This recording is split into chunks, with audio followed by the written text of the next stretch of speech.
Hi everyone, welcome to this video that is going to outline the student reporting process that we'll be using at Ocean Grove Primary School from this point onwards. As you would be well aware, we're using the central online student management system. So the first thing to note is that to access your child's report from now on, you will need to be registered for Central. If you haven't received a registration letter, let us know and we're more than happy to send you out a new one.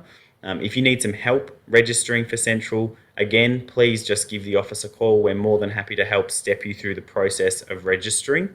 Just a quick little note, on our school website, if you scroll all the way to the bottom of the front page, there's actually a link here to get you to the registration page. Okay, once you're all registered and you're ready to go, there's a link on the left-hand side which says Central Login Page. So if you go ahead and click there, that will take you to the log-on screen for Central. I'm going to log in as a family that I've spoken to and they've given me permission to log into their account. So I'm going to sign in here, but just so you know, I've actually removed a whole lot of the students' data just to protect their privacy. So I'm going to click sign in. And that takes you to your dashboard, which is the front page of Central. This is the page you'll see every time you log in. You'll see that your children or your child appears here because you will have linked them with your access code. That's the first thing you need to do. Once you've done that once, you never need to do it again. Your children will just be linked to you from then on in. Okay, a couple of things that I just want to cover off before we actually look at where you find the reporting information is that reports won't be printed hard copy from now on.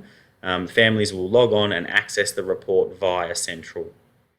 The second thing is that the only way to access your student reports is to be registered. So if you do need some help registering, please let us know and we're more than happy to help you with that.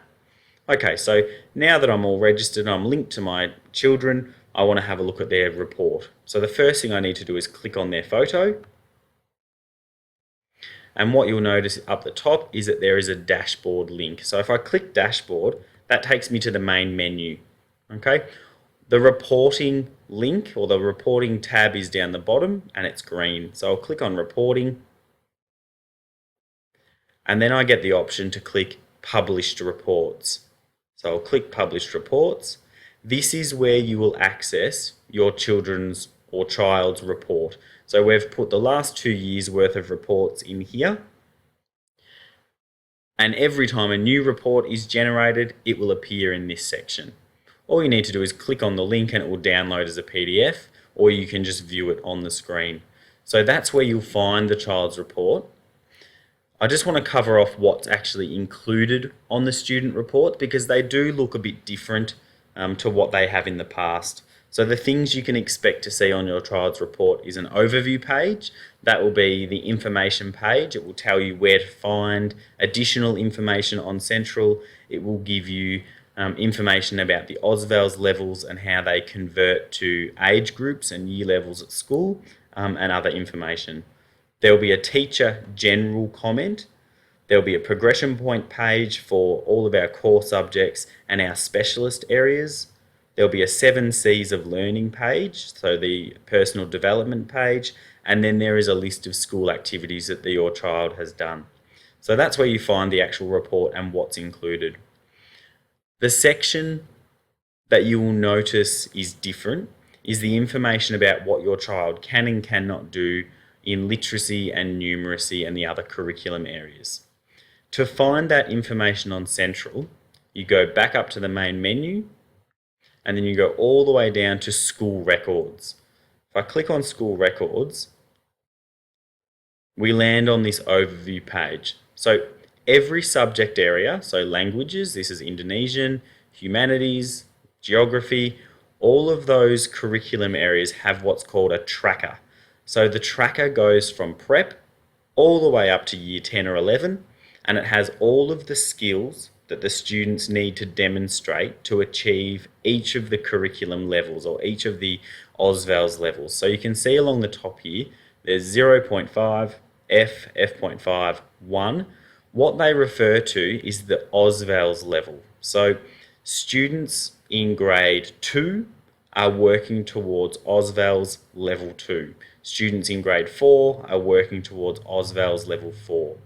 So because we report to parents, report to the community twice a year, each level is split in half. So there's a semester 1, so that's 3.5, and then a semester 2 is 4.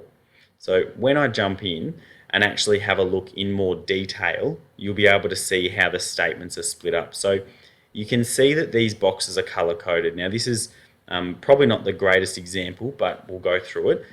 Dark green means that that curriculum level has been completely achieved, fully achieved. Every single skill at that level has been demonstrated by the student. If the box was light green, that means that the student has achieved some of the skills for that level, but not all of them. So they're working on it. So what you would expect is that if your child's at expected level and they're in the first semester of grade 3, you would expect that the second semester would be light green because they're working on it. They're halfway through or a quarter of the way through, but they've still got some things to demonstrate. Then there is yellow boxes. So if you see a yellow box, what that means is that there might be some skills that your child still hasn't demonstrated, but the teacher has overridden the system and awarded that progression point anyway. Now that could happen for a whole range of reasons. One of the reasons is that our teachers are responsive to the needs of our students, so they might spend a longer period of time teaching a particular topic or particular area, which means that some of the skills won't be taught and assessed until the next semester. That doesn't mean that your child won't achieve that level, but they may not have achieved it yet. So if you see a yellow box, again, don't panic. It just means that there's still some skills in there that haven't been demonstrated for one reason or another. Now, one thing you might notice when you look at your child's report this semester is that their progression points may not have moved. Now, this is for a range of reasons. The first reason is that this new system that we're using is the first step in moving to an ongoing reporting process. So this is teachers and students being really accountable to every single skill that needs to be demonstrated at a particular level. Okay, the other reason that those progression points may not move this time is that when teachers went back and filled in all of the skills previously, so in the previous levels, that there may be some gaps. There might be some skills that, for one reason or another, your child still needs to work on. So the kids will have been spending some time filling in those gaps and achieving those skills before they move on. So if you've got any concerns about where your child's dot is, please let us know, get in contact, and we're more than happy to go through that with you. Okay, so that's the colours explained.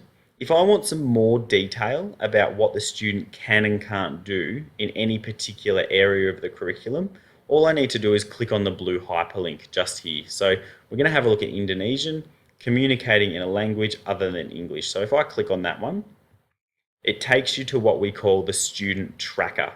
So 0.5 is halfway through prep, F is the end of prep, F.5 is halfway through grade 1, 1 is the end of grade 1, 2, end of grade 2, 3, end of grade 3, etc., etc.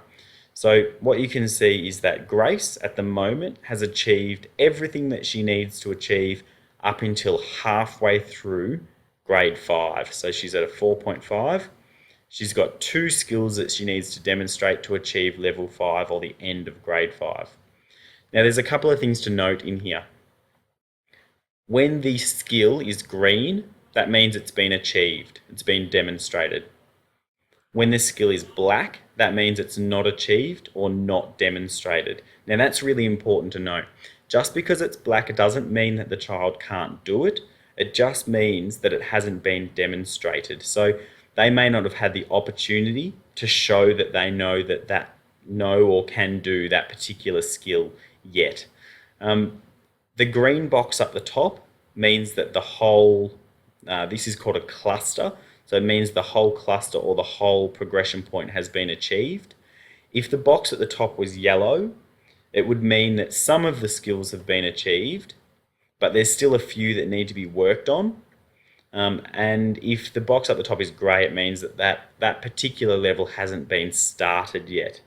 So that gives a bit of an overview of how the trackers work.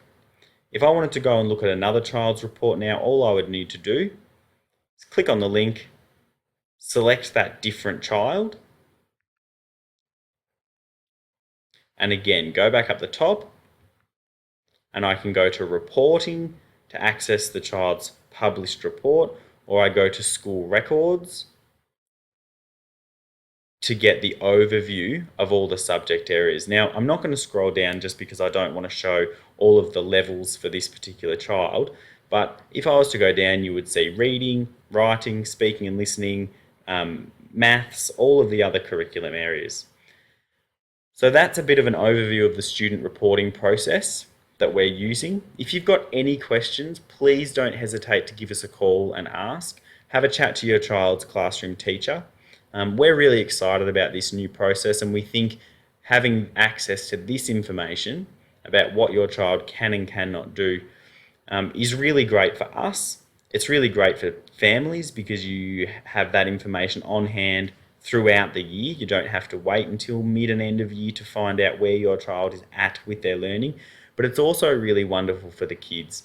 They can actually log on and see all of this information as well. So they know what it is that they've demonstrated, what they've achieved. They know exactly what it is that they need to do next. So thanks very much for listening. This video turned out a little bit longer than I was anticipating, but I think it was important to get through all the information. One last thing, to get back to the start, all I need to do is click on Ocean Grove Primary School at the top, and that takes me all the way back to the start of my login screen. So again, thanks very much for watching. Any questions, please get in touch.